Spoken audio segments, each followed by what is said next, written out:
300,000 infected with hepatitis B. Thousands of cases traced to victims' job conditions. Hundreds will die. Job-related HIV, cause of workers' AIDS deaths. Headlines like these in the daily paper would surely get your attention. Although you may not have seen stories like this, the facts are nevertheless true. Because of an increasing rate of workplace transmission of infectious diseases, healthcare workers petitioned the Occupational Health and Safety Administration for laws to provide workplace protection against such infections. In response, OSHA issued its Bloodbourne Pathogen Standard, which went into effect December 6, 1991. While its provisions apply more to healthcare workers than to any other category, there are specific jobs in a school environment which must be included because of the potential risk for exposure to bloodborne pathogens. The purpose of this program is to help you understand the provisions of the standard.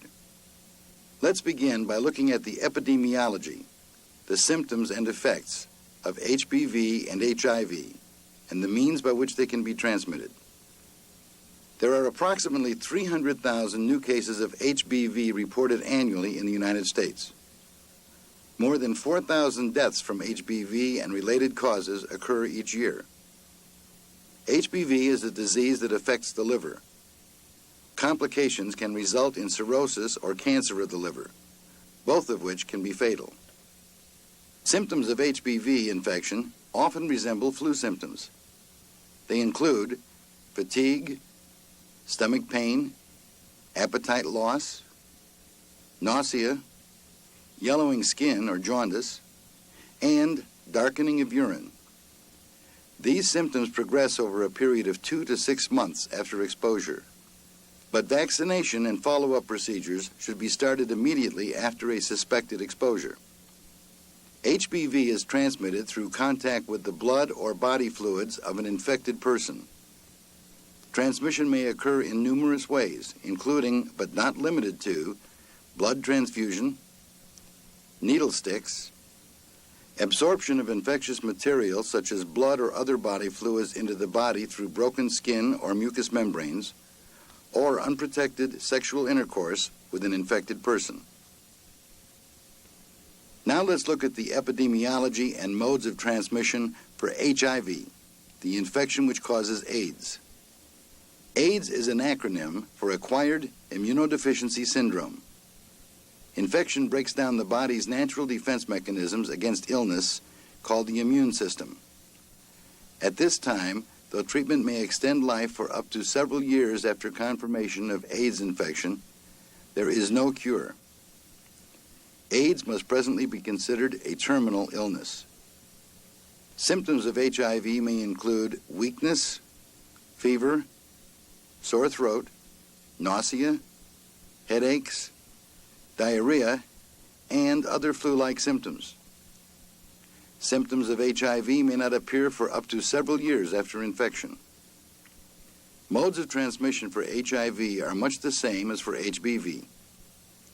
Exposure to the blood or OPIM, other potentially infectious materials, of an infected person through mucous membranes, broken skin, needle sticks, or unprotected sexual intercourse may result in HIV infection. You have been included in this training program because your school district has made what the Bloodborne Pathogen Standard calls an exposure determination. Simply put, this identifies the tasks and procedures within your school system that present a potential risk of exposure to these and other bloodborne pathogens. The most likely job categories in a school system that might be covered by the standard include healthcare personnel, persons trained and who are assigned as a part of their job duties to administer first aid, athletic coaches and gym teachers, any person who administers shots to others, persons working with developmentally disabled students, which might include some special needs bus drivers and attendants, and custodians who perform certain tasks in a medical office or clinic. The final determination of who will be included under the standard must be made by your school administration. This information will be included in a written exposure control plan, as required by the standard. Your school district must review their plan periodically, updating it to accommodate new procedures or personnel changes. Your trainer will tell you where to find the exposure control plan for your area. It's your right to review it at any time. You may also request a copy of the plan, which you should receive within 15 days after your request. Included in the plan is identification of PPE, or personal protective equipment. Disposable latex gloves are likely to be the most commonly used PPE in a school environment. When a procedure requiring the use of such gloves has been completed, remove the gloves by grasping the top of each glove and turning it inside out as it comes off the hand. Deposit the gloves in a plastic bag along with any other material used if there was a cleanup of a body fluid spill, and seal tightly for disposal according to local policy. If designated as regulated waste, federal and local policies for disposal must be followed. Even if you have worn gloves during a procedure, always finish by washing your hands thoroughly. Hand washing is one of the most important personal preventive measures you can use. Though the standard itself contains no specific instructions on the method to be used for hand washing, medical authorities have long maintained that it is one of the most important defenses against the spread of many contagious diseases. Begin by removing all jewelry, such as rings, bracelets, and wristwatch. Local policy may prohibit wearing these items. Rings particularly should not be worn, as they may tear through disposable latex gloves. If possible, use paper towels or other expendable material to turn on the water. Wet your hands thoroughly with warm water when available, and apply hand soap, preferably an antiseptic soap. Bring the soap to a lather, working it between your fingers, under your nails, and up to the wrist or higher in the event of an exposure incident which may have affected the arms. Then rinse thoroughly, being certain all soap residue is removed from your skin and under the nails. Dry your hands completely with paper towels or under an electric dryer. When available, use the paper towels to turn off the water. An application of hand cream is suggested to prevent chafing of the skin, which would leave it more susceptible to infection by absorption. Other personal protective equipment your district may keep on hand includes one-way airways, antiseptic hand cleaning pads for use when running water is not available, goggles, face masks, and plastic aprons. The standard requires that you be informed of the location and given instructions on the proper use of all PPE required by your school district. The exposure control plan also includes an explanation of engineering and work practice controls used to eliminate or minimize employee exposure, such as sharps containers, biohazard labels, biohazard disposal bags, and EPA-registered disinfectants or detergents. Any person assigned the task of administering routine shots for allergies or other chronic conditions must dispose of used needles in a sharps container. Needles are not to be recapped or broken. While wearing disposable latex gloves is not an absolute requirement during this procedure, it is nevertheless advisable. Broken glass, which shows evidence of human blood, should be picked up with tongs or a brush and dustpan and deposited into a sharps container. After use, this equipment must be decontaminated according to your district's policy. Then remove rubber gloves and dispose of them as shown previously. Finish with a thorough hand washing. The label on this sharps container identifies its contents as biohazardous materials.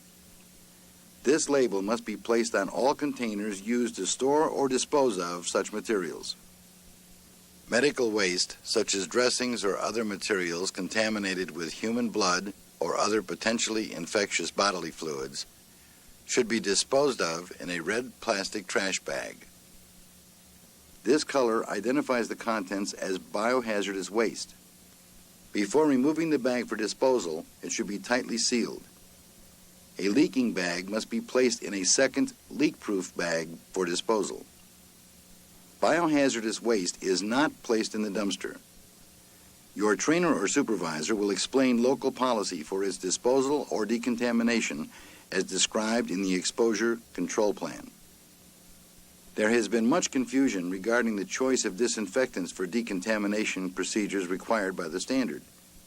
The following information is subject to future change, but does provide a dependable guideline. Sodium hypochlorite, commonly known as household bleach, is one of the most effective disinfectants known. It can be used at a dilution ratio of 1 to 10 to 1 to 100. Why the difference? While CDC advises that 1 to 100 is sufficient, some users believe this solution is too weak. On the other hand, this product in a strong solution is quite corrosive and can do considerable damage to many environmental surfaces like floor tile, and a bleach solution should never be used on carpet. There are several germicides and germicidal detergents on the EPA registered list. The OSHA inspector's guidelines indicate that only tuberculocidal disinfectants are believed to be effective against HBV. It should be noted that sodium hypochlorite is also an effective tuberculicide. Your trainer will inform you as to which of the available disinfecting agents will be used in your school district. Another part of the plan pertains to HBV vaccinations. As an employee covered by the standard, your employer must offer to you at no cost a vaccination to protect against infection from HBV. The HBV vaccine is derived from yeast and is considered totally safe. It has been found to be 90 to 95% effective in preventing HBV in healthy recipients.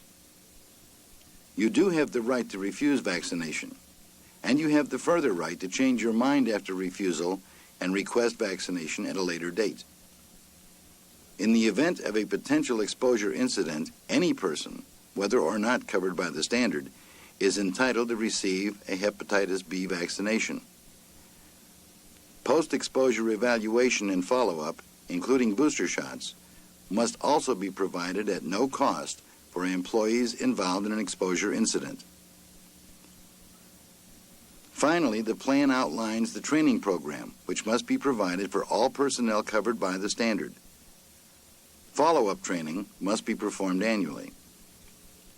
The training you must receive varies depending on your specific job. While describing the required contents of your district's exposure control plan, we have covered some of the training applicable to school personnel. Now we will highlight some details pertaining to certain job responsibilities.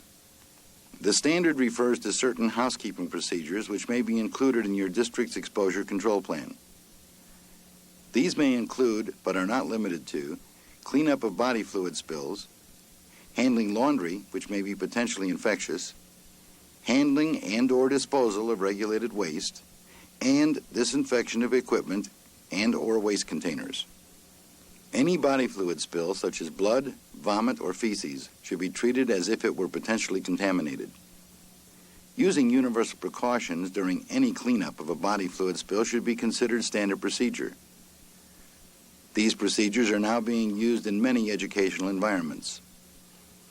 Universal precautions provides a substantial degree of protection against the spread of hepatitis B as well as other forms of hepatitis, HIV and the AIDS infection which may result, syphilis, now on the increase in the United States, malaria, and viral hemorrhagic fever, all of which can be transmitted in similar fashion.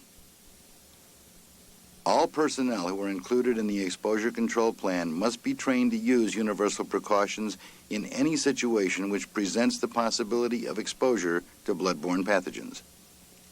Current OSHA opinion indicates that feminine hygiene products are not considered regulated waste.